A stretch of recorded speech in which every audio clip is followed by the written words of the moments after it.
friends, welcome back to my book cafe. Doesn't really look like one, I guess, but so a little bit of a life update, honestly, because it's been a while.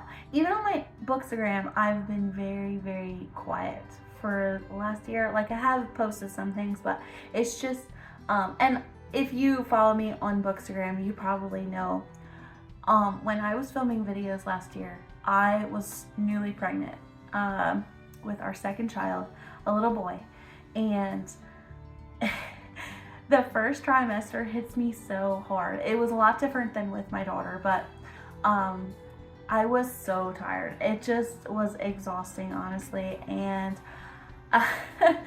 I wasn't feeling it at that time when like, not too badly anyway. Like, I could sleep during the day a little bit, but after that it's just like, it was a lot. And then I decided to have a garden this year for the first time. I didn't really know what I was doing, so there was that, and it was just a little bit insane around here, and it went well. My pregnancy with him was so much easier than with my daughter, honestly, because I had horrible sciatica pain in the first trimester with my daughter, and then I was sick. I would always throw up in the morning. TMI, sorry. Always throw up in the morning, and I would for a while at night as well, and it was not great. Also, sorry about this lighting. It is what it is. I don't have a tripod. I stick my phone where the lighting is the best. So anyway, if you care. Anyway, so with my son, pregnancy was so different. It really was. I was not as sick. Like, I still had this sickness, but I was mostly just kind of nauseous. I would throw up in the morning, but I was mostly just kind of nauseous, and neither one of my pregnancies have I gained hardly any weight, and I'm thankful for that. However, it just kind of puts a damper on eating food, and that's why I lose weight, because I don't really feel like eating food. Anyway, so this is my second high risk pregnancy. I've always gotten chronic hypertension, which is high blood pressure, and I was on medication this time, the whole time, and I had a C-section with my daughter, and I was hoping not to have that be the case with my son as well, but it did turn that way, and it's okay. God was there. We got through it, and he's a healthy, beautiful baby. So anyway, that is where I was so tired, and just like I was learning, like, teaching myself how to can.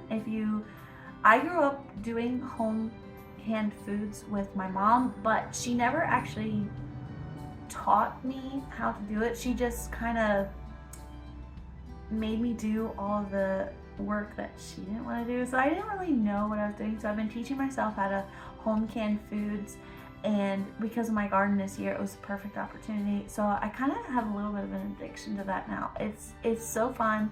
It takes a lot longer than I thought it would, like, time wise, but the results are worth it, in my opinion, because now we have food that I grew myself, I canned myself in jars sitting downstairs, and it's just wonderful. Anyway, so what you're actually here for. My 25 books in 2025 was my second video that I ever posted, and this is only my fourth one, or fifth maybe. Who knows? Because I filmed one earlier. But I was in such a reading slump because of pregnancy, and I think it was honestly just pregnancy and postpartum period. My son is 3 months old now, and I feel like I'm getting out of it, but my one main goal this year was to read the Bible all the way through. I'm ashamed to say I've never done that. In my 29 years of life, I've never once read the Bible all the way through. I've been a Christian since I accepted Jesus when I was 7 years old, and I've never once read the Bible all the way through, and it honestly makes me ashamed. And I told myself in 2025 I am going to do that, and I am a little bit behind, but I am about let's see, I would say 80% of the way through. Like I said, I am a little bit behind, so that in the back of my mind, I was like, Bible before books, Bible before books, Bible before books. And I didn't fully follow that this year, but I still had that in the back of my mind, that that is what I wanted to achieve. And I am going to do that. I am going to finish that if I have anything to do with it, because it is that important to me to know full well what my God has said to me. We're going to do that. And so because of that, I have been not like just on top of pregnancy and postpartum and garden and family drama otherwise. I still read over 50 books, and that's great. It is. It's just the year before that I had read like 100 something. And so, and there was times when I would choose to watch, like listen to YouTube videos instead. And but this is hilarious because I actually maxed out my watch later list on YouTube. It can get up to 5,000, by the way. So right now, the rest of the year, I am not planning to read anything else except for the Bible. And I might if I want to, but right now there's no plans for that. And anyway, so here we are. And I'm listening to all these videos that I put on my watch later playlist on like 2 times speed so that I can try and get through them. And I've been commenting on a bunch of people's from videos, booktube videos from like a year ago. So if you see me in your comments from like a year ago, that's why. Anyway, I wanted to do all of these 25 books in 2025, but I did read some. I did. And I read some good books this year. And then there was a lot of okay ones. But anyway, so I have these stacked back here, and I figured that you could go through them. Should be pretty quick, but we'll see. I have a list of the ones that I finished. So we'll start with the bonus books because they are the ones that did not take as, like there's not as many of those. So we'll start with this one. Stack right here. So Zach's Lie. Did not read this one. My Sister Dilly. Also did not read this one. Love Find You in North Pole, Alaska. Sorry. Also did not read this one. I had another one called Hoot by Carl Hassan. I'll pop that up right here. I did read this one.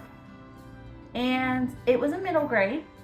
And I was honestly expecting it to be better than it was.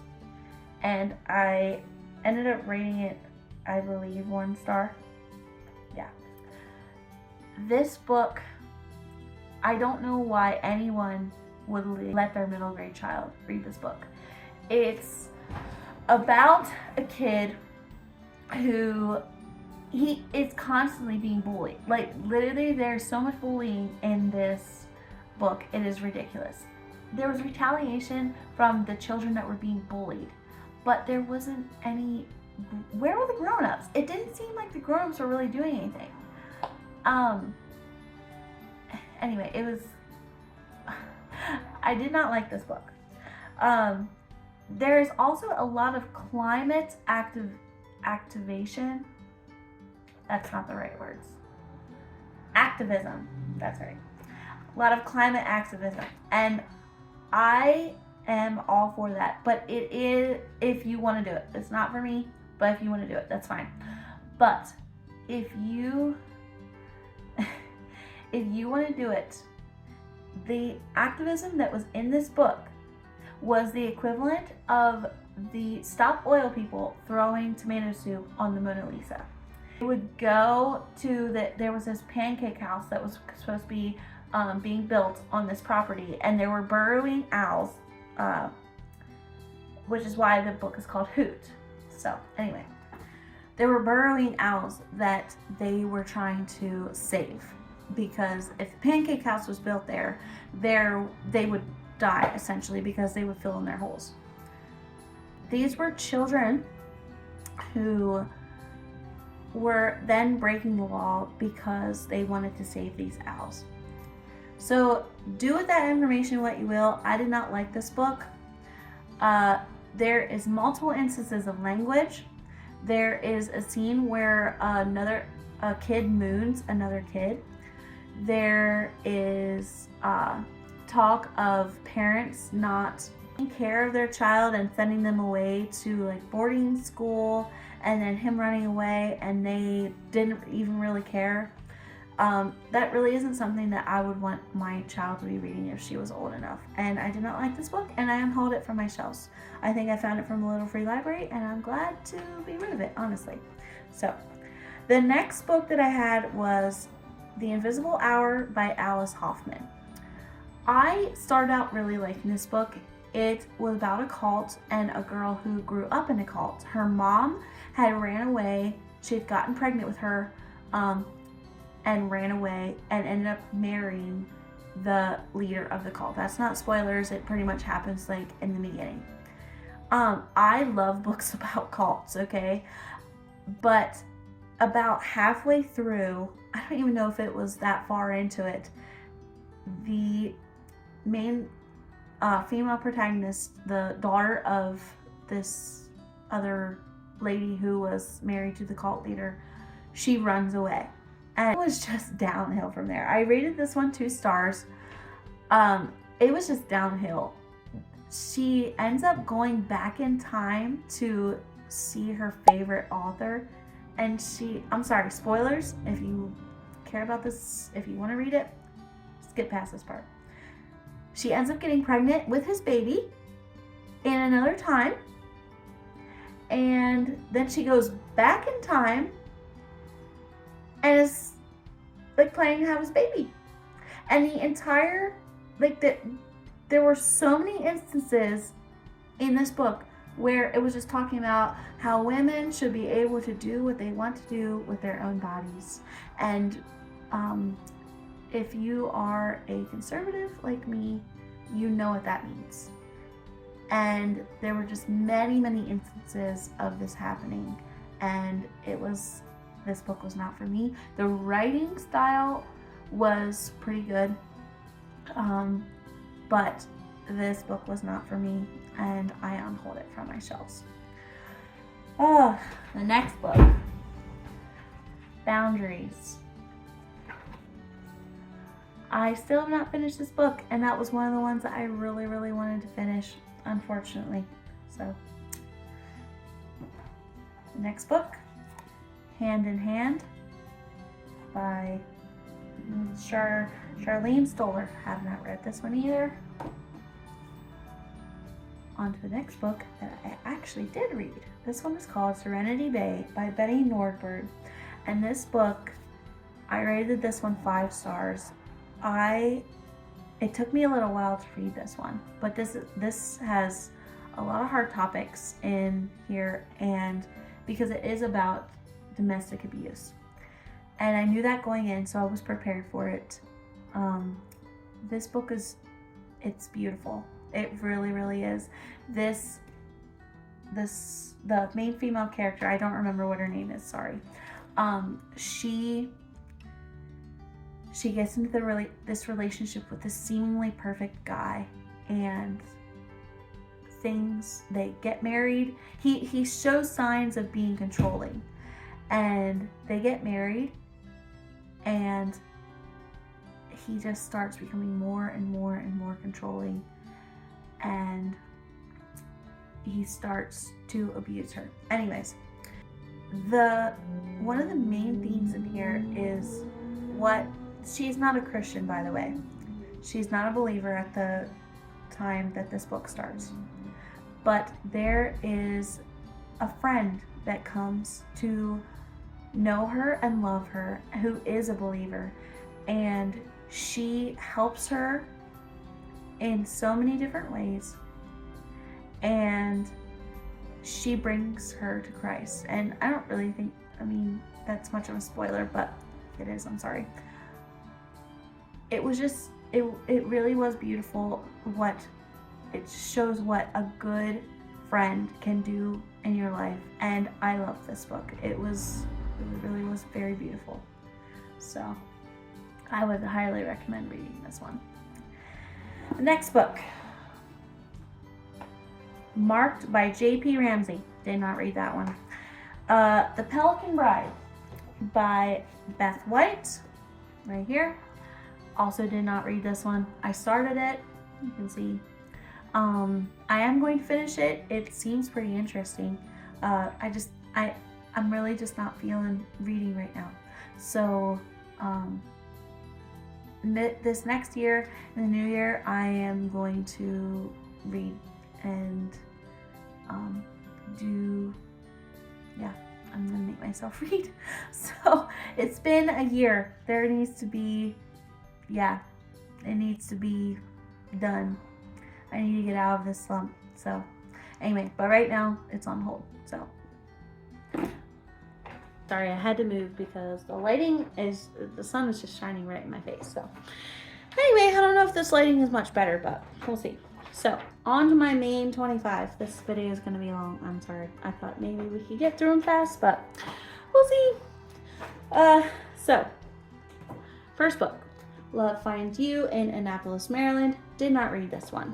The House Girl by Tara Conklin.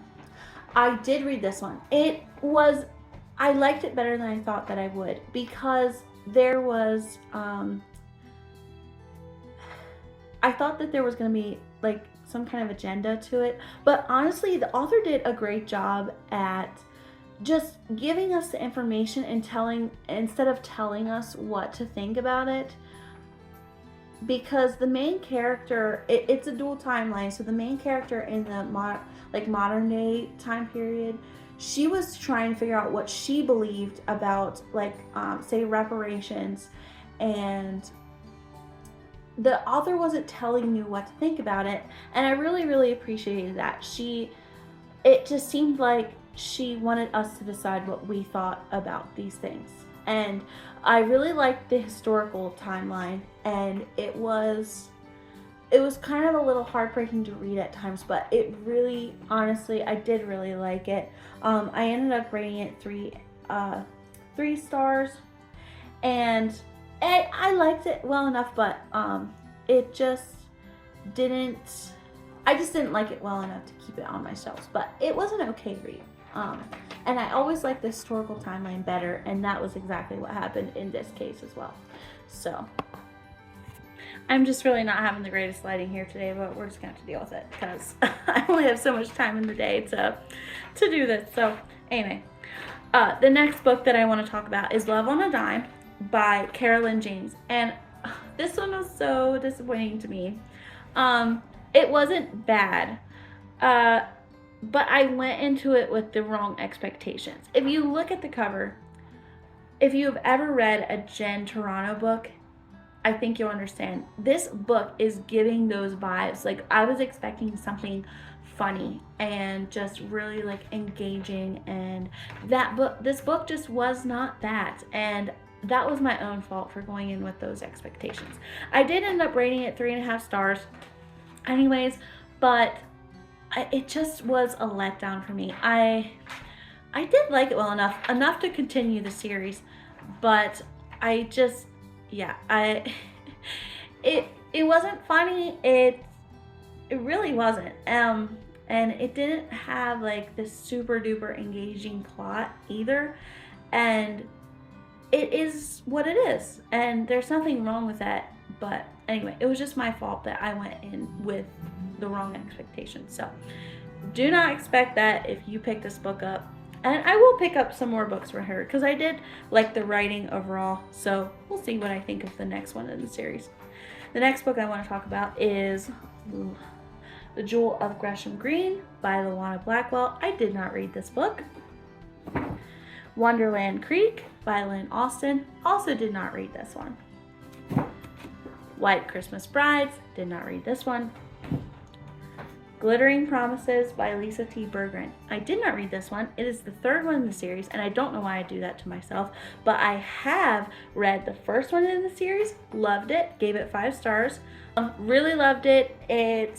They are going on a tour. The series is actually called Grand Tour series, and I really liked it. I've also started the second book, and that one really liking that one as well. So really, I am looking forward to getting this one because I have been impressed, honestly, with the series so far. So the next one is called The Innocent Libertine. Did not read this one. The Noble Fugitive. Did not read this one.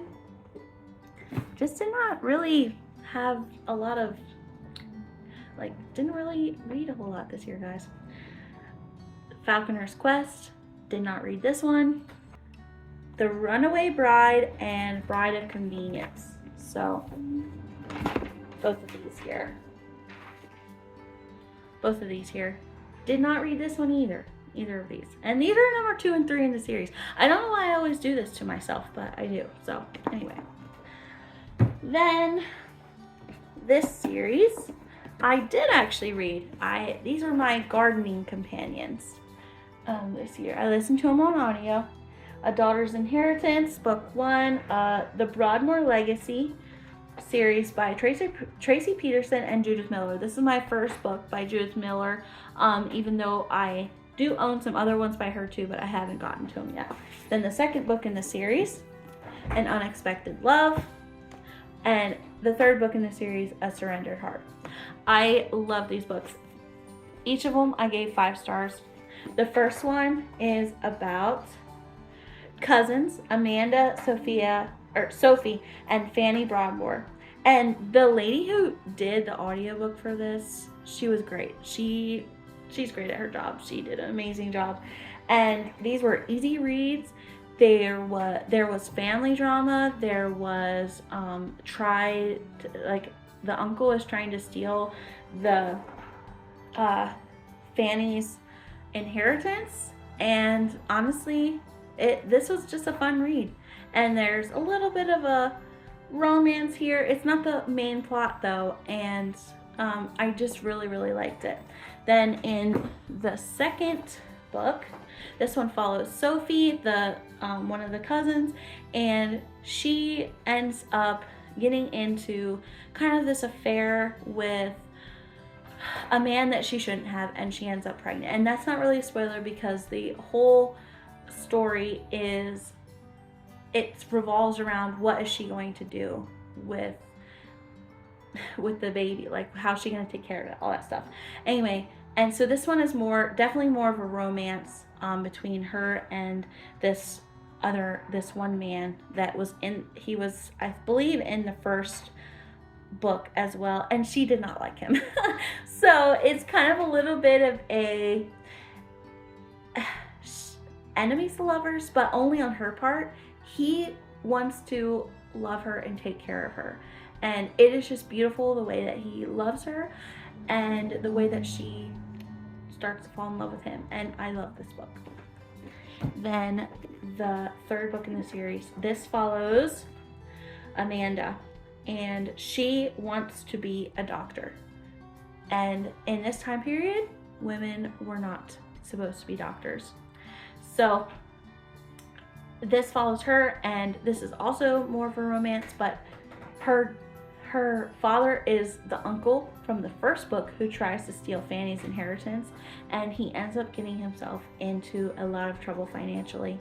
And basically, he doesn't sell her into marriage, he gives her a choice, but she basically feels like she's forced to have to marry this man who her dad owes a bunch of money to. So this book is great as well. Like I said, I rated all these 5 stars, and they're wonderful, honestly. And I would suggest you pick up the whole series. Now, the next book that I read, I had the Jane Austen Book Club as the book on my list, but I DNF'd that one very soon pretty soon after I started it. Like I only got a couple chapters. There was just sexual stuff everywhere. And the name of the book, it didn't make any sense. The Jane Austen Book Club. Why is there sexual stuff that needs to be in there?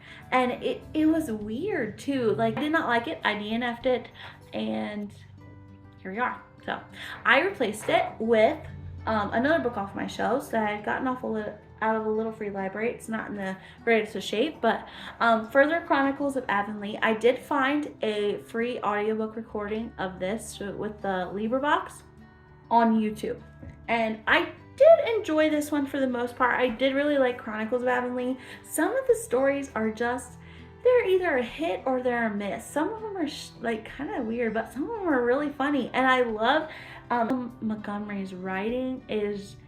She's so witty, and I love it. But yeah, I rated this one 3.5 stars. It wasn't great, but some of the stories were good. But overall, 3.5 stars. I feel comfortable with rating it that. So some of them are just a little interesting, and yeah, didn't really warrant that, so any more than that. So next book, Love and Other Foreign Words. Did not read this one. One of my favorite reads of the year, The Penderwicks by Jeanne Birdsall, I guess is how you say her name. I also read the second one in the series. This family is so fun to follow. It follows 4 sisters and their dad. Their mom has passed away from cancer soon after the smallest one was born, and it's just so cute. And they go on this like kind of like a mini vacation to this cottage where their dad had rented it out, and there's a mansion on the property where the owners of the cottage live, and it's a mom and her son, and the mom is very uppity, and she has a boyfriend who no one likes, and the boy becomes friends with the sisters, and it's just so charming and the perfect summer read. And then I read the second one in the series as well, The Penderwicks on Garden Street, and I love that one even more than I love this one. So if you want something, I'm planning to read the rest of that series because it's just so beautiful. That one actually made me, the second one in the series actually made me cry. And it was just so cute and beautiful, and I loved it. If you want a good read to read with your children, I would recommend this one. I've heard people say that the girls don't respect their father and stuff, and there's like some lying and stuff, but it's never made to feel like it was okay for them to be that way. So I would definitely be 100% comfortable with my daughter and son reading this someday. So I would highly recommend this series, at least the first 2 that I've read so far. The next one that I read, or didn't read, The Lightkeeper's Daughter. Also didn't read the second one in the series. That's so sad because I really did actually want to read these this year. Another book that I read off my shelf and got rid of, Halos by Kristen Heisman. I really don't know how I feel about Kristen Heisman as an author. This is the second book so far now that I have read by her, and I just really didn't enjoy it. I rated it 3 stars. It was okay, but it went from having this like small town feel to, and it was like a kind of like a mystery. The main character gets her car stolen in this town where everything seems so good. So it's just kind of like, who stole her car? And the townspeople and the main male character, who is the love interest, they gaslight her into like staying because her car got stolen. And the main male character, he is so incredibly frustrating. I didn't like him for 90% of the story. At the end, it was like he kind of redeemed me a little bit, but he was so frustrating. All he cared about was he had a fiance who left him for someone else in the past.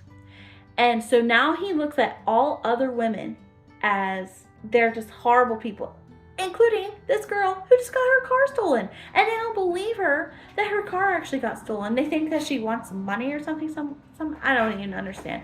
It really was, it was just frustrating. And I did not like him at all. I rated it 3 stars because I really did actually like the main female character. Really sweet, and she was very endearing, and I did really like her. But the rest of the story, it was just frustrating. And then the ending, it was a lot. Way more than what the rest of the book felt like it was leading up to. And anyways, if you want to read it to figure out what I'm talking about, or if you want to message me, and I'll tell you what happens. But not for me. I got rid of it. Anyway, Little Free Library, here we come. The next book that I rated 5 stars, The Waters Roar by Lynn Austin.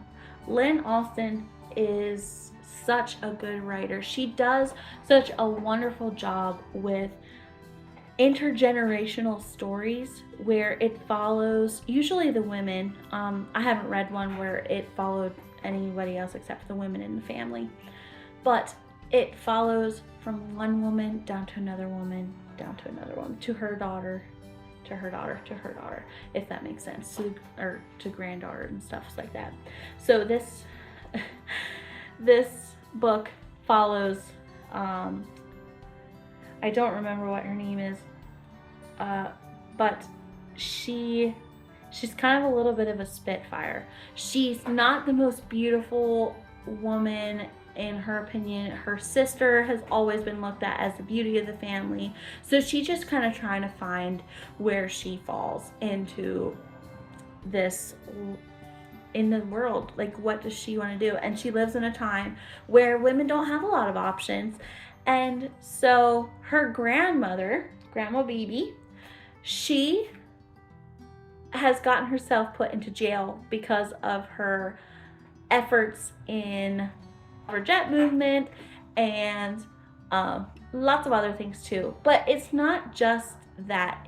Her grandma tells her a story of how she got to be the way that she was. And also this is a great look into the way that God convicts us on different things that are not specifically laid out in scripture. So this is really a good look into that, honestly. And there's also, the grandma is married to a boy that her brother, a guy that her brother met in the war. I believe it's, I don't remember what war it is. Anyways, but I think it's World War I. But they become friends, and then he comes back to, because her brother ends up having PTSD because I believe he loses his leg, and they work on a farm. So he's like struggling with being useless. He feels like he's going to be useless because how's he going to work on the farm with his dad anymore, because he doesn't have a leg. So anyway, the friend comes back to meet with her brother, and she kind of falls in love with him. He's trying to make sure that her brother's okay, but he is just like straightforward. I like you, like, they didn't really say it like that, but I'm like paraphrasing. I like you, and I want to marry you. And so they end up getting married. He asks a blessing for her father, and he gives it, and they get married. And then he moves. He's pretty rich, so they move back to, I don't remember where at, I think it's Chicago, somewhere, I don't remember. They move back to the city to be with his parents, and his parents are horrified that he married this poor little farm girl, and they live there together, and she puts up with the mother-in-law. She does it in a way that is just, that she's not bitter about it. She does get very frustrated, but then her husband works for his dad, and all of a sudden he starts coming home later and later and later and later, and she's trying to figure out what is going on. There is themes of alcoholism in here, and that is a pretty core storyline in this book. So if that is something that you don't want to read about, I would not recommend picking this up. Otherwise, it is just this is a beautiful story, and I would definitely recommend that you pick this one up. One of the quotes on the back says, "Thank goodness you're such a plain child. You'll have to rely on your wits." Anyway, I would recommend picking this one up because it is a very beautiful story. So, and we're down to our last 3 books. Tessa Afshar, The Thief of Corinth. I did not read this one. Prize of My Heart by Lisa Noredo. Did not read this one. And the last book was One Summer by David Baldacci. I did listen to this one on audio, and I did enjoy it overall. It was 3.5 stars. It was about this father who he has an illness, a terminal illness, and he is trying to figure out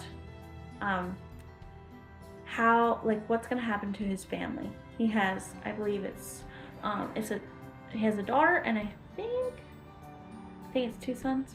Anyway, or just 1, I'm not sure. But he's trying to figure out what's going to happen to his wife and children after he passes away. And this is not a Christian book either, by the way. So it is missing that element of hope that you need in certain stories. Anyway, his wife ends up passing away because she gets hit by a car, and he is like actively dying in the hospital. And that's not a spoiler. I believe that's on the back of the book. He ends up miraculously getting better. Just, they have no explanation for it. And it just follows down this timeline of his wife's parents trying to figure out what's going to happen to their grandchildren. Is he going to get his illness back? Anyway, so it just follows them down. They move to this beach house where his wife grew up, and there's a bunch of like drama with that. Anyway, and he's trying to figure out how can he be the dad that his children need after he's been sick for so long, and he really hasn't been able to do a whole lot with them. But he wants to make sure that they know that he loved them. Anyway, so it was a nice story. It just seemed to wrap up just a little bit too neatly in a bow, if that makes sense. And it was an okay read, but it wasn't good enough for me to keep that one on my shelves either. So anyway, that is the last book, and I have enjoyed talking about books for a while. We'll see if I continue this. I would really like to do 1 video a week at least. Maybe more, but I really don't enjoy editing, and it takes a long time, it seems. And maybe if I get better at it, it won't take so long. But if I could find somebody to edit my videos, I would probably have more videos out for you, because then I wouldn't have to edit them. And I don't have a lot of extra time lately. My little boy is a little needy, and I'm actually surprised that he didn't cry for me while I was making this video. He did a good job napping today, so good job, buddy. But anyway, I really love being part of this community. You'll see me on sprints a good amount of the time, and I would love to be able to start doing my own sprints and stuff like that too. So I don't know if we'll get that far, or I would love to be able to join in on sprints too. I really love doing that kind of stuff. So we'll see where this goes. But I love talking about the things I'm reading, and I think the community aspect of it, having a bunch of someone's actually to talk to about the things, or listen to them talk about the things that I also love and enjoy. And I am very grateful to God for bringing me into this community, because I just found it randomly one day, But now you guys keep me company all the time, so it's been great. And my daughter is really just starting to love being read to, and she wants you to read the same thing over and over and over again. So that's a little interesting sometimes, but I really do enjoy this, and I would love to be able to just continue it, but time is short these days, so we will see. But I spend a lot of time in the chair nursing my son, so maybe I'll be able to edit videos while I do that. So anyway, but thanks for hanging out with me today, and hopefully I'll get better at this talking thing to a camera. But yeah, anyway, have a good day, guys. See ya.